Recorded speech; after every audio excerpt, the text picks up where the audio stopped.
আসসালামু আলাইকুম ওরহমতুল্লাহ বরকাতু। আজকের আলোচ্য বিষয় হচ্ছে আল-আমিন মিশনের 2025-26 সেশনে যারা ইংলিশ মিডিয়ামে পরীক্ষা দেবে তাদের স্যাম্পল প্রশ্ন নিয়ে আজকের আলোচ্য বিষয়। তো স্যাম্পল প্রশ্ন নিয়ে আলোচনা করার আগে একটু করে সিলেবাসটা 1 মিনিটে বলে নিই। যারা সিলেবাস দেখেননি তাদের জন্য এটা উপকারে দেবে। ইংরেজিতে থাকবে ইংরেজিতে থাকবে 20 নাম্বার, ইংরেজিতে থাকবে 20 নাম্বার, ম্যাথমেটিক্স থাকবে 25 নাম্বার, সায়েন্সে থাকবে 30 নাম্বার, সোশ্যাল স্টাডিজে থাকবে 15 নাম্বার, জিকে মেন্টাল এবিলিটি এতে থাকবে 10 নাম্বার। পরীক্ষা হবে মোট যে পরীক্ষা হবে সেটা হচ্ছে 100 নম্বরের পরীক্ষা হবে, সময় থাকবে মাত্র 2 ঘন্টা। তো একদম প্রথমে দেখে নিই ইংরেজিতে এই ধরনের প্রশ্নগুলো থাকবে। ইংরেজিতে কি কি থাকছে আমি বিস্তারিত বলছি না, জাস্ট আস্তে আস্তে স্ক্রোল করে যাচ্ছি। আগামী 12 তারিখে বলে রাখি, আগামী 12 তারিখে তোমাদের জানুয়ারিতে পরীক্ষা।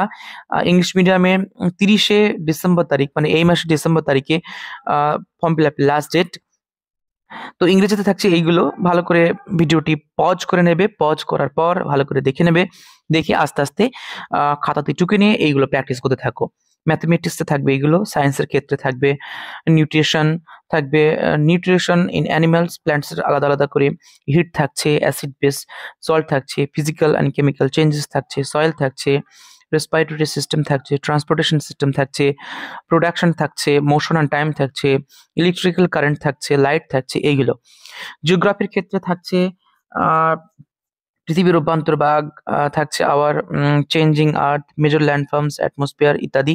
হিস্ট্রির ক্ষেত্রে এগুলো থাকবে, সিভিক্সে থাকছে এবং জেনারেল নলেজ থাকছে, এবং এগুলো এনসিইআরটির বইগুলোকে ভালো করে ফলো করতে বলছে।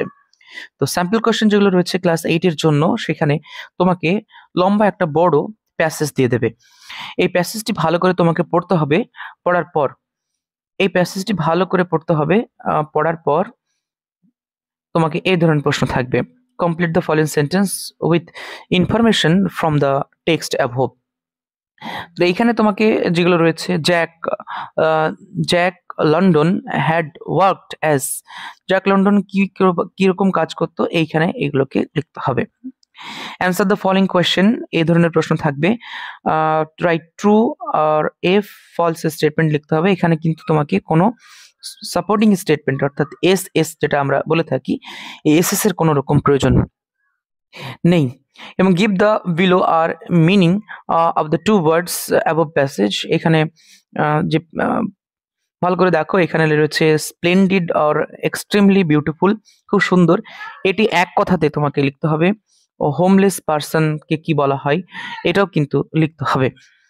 এবং থাকছে গ্রামার আর ভোকাবুলারি পার্ট। গ্রামার পার্টের ভিতরে থাকবে চেঞ্জ দ্য ন্যারেশন, থাকছে কি কি ন্যারেশন চেঞ্জ থাকবে, এবং থাকবে change the voice change, narration change, voice change থাকবে। এবং থাকছে আরো যেগুলো থাকছে, কি বলছে এটাকে, rearrange the words given in the brackets and make meaningful sentence, rearrange করতে হবে। এরপর থাকছে join the two words with suitable clause. তার মানে ক্লাস 5 থেকে ক্লাস 7 অবধি কোনো রকম ক্লজ নেই, ক্লাস 8-এ উঠে তোমাকে ক্লজ করতে হবে। যে ক্লজগুলো রয়েছে সেই ক্লজগুলো ভালো করে পড়তে হবে। Put the suitable participle in the blank, participle বসাতে হবে। এখানে থাকছে তোমার পুট দ্য সুইটেবল প্রিপোজিশন বসাতে হবে। এখানে থাকবে put the suitable determiners, determiners কোনগুলো, এ অ্যান্ড দি, এগুলোকে ডিটারমিনার্স বলা হয়, সেগুলো বসাতে হবে। Does he know where America, এইগুলো বসাতে হবে, ঠিক আছে। তো তারপর থাকছে join the sentence with suitable WH word. WH word যেগুলো রয়েছে, হু, হুইচ, হোম, হোয়ার, এগুলো বসাতে হবে। এবং এইখানে রয়েছে put correct modal forms, can, could, should, এগুলো বসাতে হবে। এবং 10 নম্বরে থাকছে দ্য, এগুলো থাকছে write the sentence after error correction, মানে এর ভিতরে যে ভুলটা রয়েছে ভুলটা সংশোধন করে আবারও তোমাকে লিখতে হবে। ম্যাথমেটিক্সের জন্য থাকছে এই ধরনের প্রশ্নগুলো। আমি স্লোলি স্ক্রোল করছি, তোমরা প্রয়োজনে সেগুলোকে পজ করে নাও, পজ করে সেগুলোকে দেখে নাও। এই ধরনের প্রশ্নগুলো তোমাকে কিন্তু করতে হবে। ভালো করে প্র্যাকটিস করবে, প্র্যাকটিস করে আগামী 12 তারিখে তোমাদের পরীক্ষা হবে। পরীক্ষার সময় থাকবে 2 ঘন্টা। 2 ঘন্টার ভিতরে তোমাকে 100 নম্বরের প্রশ্নের উত্তর দিতে হবে। তবে বলে রাখি, যতটুকু পারবে করার চেষ্টা করবে। মোটামুটি ভালো পরীক্ষা দিলেই তুমি কিন্তু পাশ করতে পারবে। পাঁচ নাম্বার পাঁচ নাম্বার এক্সাক্ট নেই, এটা র্যাঙ্কের উপর নির্ভর করে। র্যাঙ্ক যত ভালো হবে পাস করার সম্ভাবনা তত বেড়ে যাবে। সায়েন্সের ক্ষেত্রে থাকবে এই ধরনের প্রশ্নগুলো। ফিল দ্য ব্ল্যাঙ্কস থাকছে কলম এ এবং কলম বি সাথে মেলানো, এবং থাকছে এই ধরনের প্রশ্ন, হোয়াট ইজ মোশন, গতি কাকে বলে, ডব্লিউসি বডি, মানে ফিজিক্যাল সায়েন্স লাইফ সায়েন্স একসাথে মিলিয়ে থাকবে। সোশ্যাল স্টাডিজে থাকবে ইতিহাস ভূগোল একসাথে মিলিয়ে, এইগুলো থাকছে। Answer each of the following questions in the complete sentence, এগুলো থাকবে। এবং এর নিচে থাকবে এমএলএ, এর নিচে যেগুলো থাকবে general knowledge, GK, mental ability.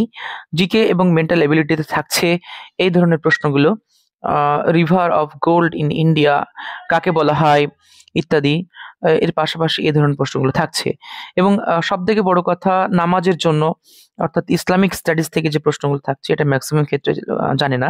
এর জন্য আমরা দিনিয়াত দর্পণ বলে একটা বই আছে বাংলা মিডিয়াম, দিনিয়াত দর্পণ, সেই বইটি পড়া যেতে পারে, অথবা ইসলামিক যে প্রশ্নগুলো রয়েছে অনলাইন থেকে সেগুলো করা যেতে পারে।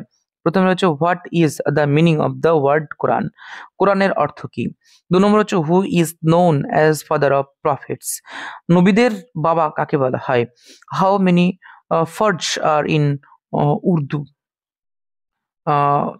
উজু অজু অজুর ফরজ কটিগুলো রয়েছে, অজুর ফরজ, ঠিক আছে।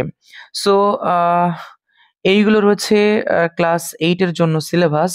তো যারা যারা জানে না ক্লাস 8 এর সিলেবাস কেমন হবে, তো তারা এই স্যাম্পল প্রশ্ন ধরে ধরে যদি প্র্যাকটিস করে তাহলে সে কিন্তু 2025-26 এন্ট্রান্স পরীক্ষাতে পাশ করবে। ফার্দার ইনফরমেশন জানার জন্য অবশ্যই চ্যানেলটিকে সাবস্ক্রাইব করে রাখো, আর অবশ্যই বন্ধুদের মধ্যে শেয়ার করো যারা জানে না। আর এরপরে রয়েছে অনেকগুলো প্রসেস, পরীক্ষার পর কাউন্সিলিং, এর পর ব্রাঞ্চ চুজ, তারপরে সিলেক্ট, অনেক কিছু ব্যাপার আছে। সো এইগুলো ধীরে ধীরে জানাবো। তোমরা আপাতত ভালো করে প্র্যাকটিস করো, 12 তারিখে পরীক্ষা দাও। আপনি আপনার সন্তানদের উজ্জ্বল ভবিষ্যৎ কামনা করি এবং তোমরা ভালো থাকো। আসসালামু আলাইকুম ওয়ান্স অ্যাগেন। Thank you.